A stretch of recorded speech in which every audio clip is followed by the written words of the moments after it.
धेरै नेपालीलाई थाहा नै छैन यी कानून, तर लागू भइसके।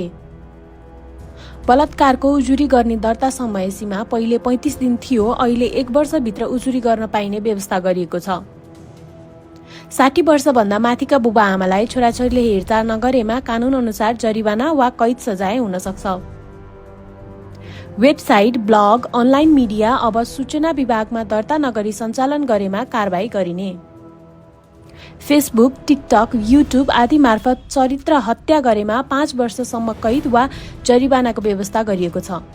गर्भवती महिलालाई तलबसहित 98 दिन मातृत्व बिदा अनिवार्य दिनुपर्ने व्यवस्था छ, नदिएमा कारबाही समेत हुन सक्छ। श्रमिकको न्यूनतम मासिक तलब अब 17,300 रुपियाँ निर्धारण गरिएको छ। सार्वजनिक ठाउँमा फोहोर फालेमा तत्कालै 500 देखि 5,000 रुपियाँसम्म जरिवानाको व्यवस्था गरिएको छ। काठमाडौँ उपत्यकामा झनै कडाई गरिएको छ। जातीय वा लैङ्गिक घृणात्मक अभिव्यक्ति सार्वजनिक रूपमा गरेमा 1 वर्षसम्म कैद वा जरिवानाको व्यवस्था गरिएको छ। नेपालीसँग विवाह गरेकै भरमा विदेशीलाई तुरुन्त नागरिकता नदिने, 7 वर्षसम्म स्थायी बसोबास अनिवार्य तोकिएको छ। अब कर्मचारी र संस्थाबीच सहमति भएमा घरबाट काम वर्क फ्रम होम गर्न पाउने कानुनी व्यवस्था गरिएको छ।